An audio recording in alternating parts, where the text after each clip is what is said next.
নূর, বইটা পড়তে হবে না? একটু পরে করব মা।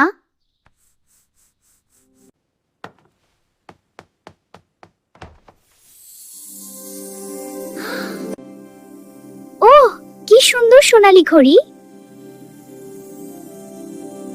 বাহ, ঘড়িটা আমার খুব পছন্দ হয়েছে।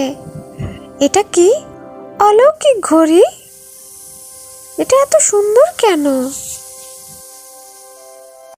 আমি সময়ের সোনালী ঘড়ি। আমি সময়ের মূল্য শেখাই। সময় আবার শেখায় নাকি?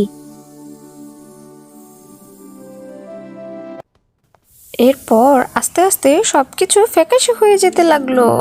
সময় বলল, যেসব কাজ তুমি পরে করতে চাও সেগুলো একদিন হারিয়ে যায়। না, আমি তো এমন চাইনি। এরপর আলো আবার ফিরে আসলো। আমি বদলাতে চাই। আমি এখন থেকেই শুরু করব। এখনো সময় আছে।